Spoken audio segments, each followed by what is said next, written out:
Hello guys, അപ്പം നമ്മൾ Kerala പാഠാവലിയുടെ question പേപ്പറാണ് നോക്കുന്നത്. അല്ലെന്ത് കഥ ഇത് കഷ്ടമേ അല്ലല്ല അലങ്ങ ജാതി മറന്നതോ ഇതിൽ തെളിയുന്ന ഭാവം. ഇതിൽ മാതങ്കിക്ക് ഒരു അത്ഭുതമാണ് ഉണ്ടാകുന്നത്. കാരണം മിക്കവരും പഴമെന്ന് എഴുതി വെക്കും, പക്ഷെ അത് തെറ്റാണ്. കാരണം ഒരു അത്ഭുതമാണ് ആൻസർ. മുഴുവൻ ഭൂമിയും ഒറ്റച്ചാലായി എഴുതുമറിക്കും വീര്യമോടെ. ഒറ്റച്ചാൽ എന്ന പ്രയോഗം നൽകുന്ന സൂചന. സംഘബോധമാണ് ഉത്തരം.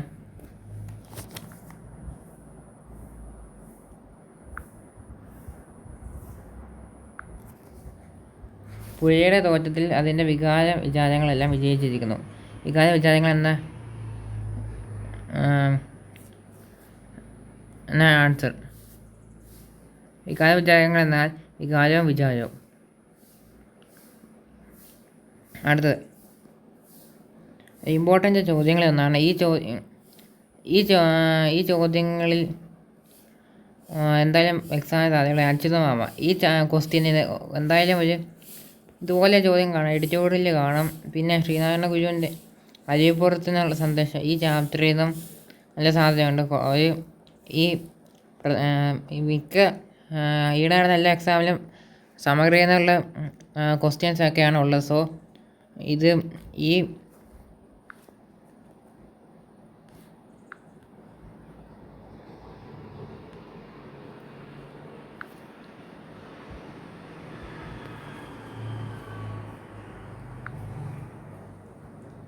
ഈ ക്വസ്റ്റ്യനും ഇമ്പോർട്ടൻ്റ് ആണ്.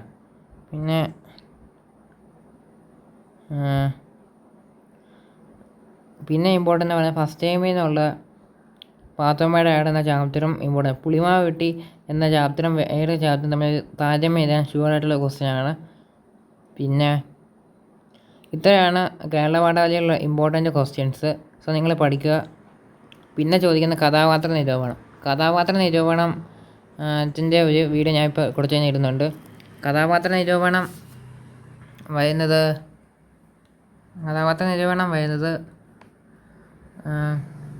അമ്മ എന്ന ചാപ്റ്ററിൽ അടിസ്ഥാന പാഠാവലിയിൽ ഉള്ള വലിയ കഥാപാത്ര നിരൂപണത്തിന് സാധ്യതയുള്ളത്. പിന്നെ ഇനി വരാൻ സാധ്യതയുള്ളത് അച്യുതമാമയുടെ ചാപ്റ്ററിൽ നിന്ന് അച്യുതമാമയുടെയും മാധവൻ്റെയും സാധ്യതയുണ്ട്. സോ നിങ്ങളത് പഠിക്കുക, ഇമ്പോർട്ടൻ്റ് ആണ്. അമ്മേൻ്റെ ചാപ്റ്ററിൽ നിന്ന് മാക്സിമം 4 മാർക്കിനൊക്കെ ചോദിക്കത്തുള്ളൂ. So bye. ഇനി അടിസ്ഥാന പാഠാവലിയുടെ വീഡിയോയിൽ കാണാം. സോ ഇതിനകത്ത് മെയിനായിട്ട് ഒരു ആസ്വാദനക്കുറിപ്പും പിന്നെ ഒരു ഉപന്യാസം, ജാതീയതയെക്കുറിച്ചുള്ള ഒരു ഉപന്യാസം, പിന്നെ സ്വാതന്ത്ര്യദിന ജീവിതം, അതിൽ ദേശസ്നേഹത്തിനെ കുറിച്ച് എന്തെങ്കിലും എഴുതാൻ ചോദിക്കാം. ഇതൊക്കെ അതിനകത്ത് ഇമ്പോർട്ടൻ്റ് ആയിട്ടുള്ളത്. സോ നിങ്ങൾ ടെക്സ്റ്റ് വായിച്ച് പോകുക. പിന്നെ ഫസ്റ്റ് ചാപ്റ്റർ സുഹൃതകാലങ്ങൾ എന്ന ചാപ്റ്റർ ഒന്നുകൂടി പഠിച്ചു വെക്കുക. സോ അത് കുറച്ച് ഇമ്പോർട്ടൻ്റ് ചാപ്റ്ററാണ്. ഇത്രയേ ഉള്ളൂ കേരള പാഠാവലിയിലുള്ളത്. പിന്നെ അടിസ്ഥാന പാഠാവലിയുടെ വീഡിയോ ഉടനെ ഉണ്ട്. ശരി. സോ ഞാനിപ്പം വൈൻഡപ്പ് ചെയ്യുകയാണ്. So thank you for watching. Do subscribe, share, comment. Bye bye.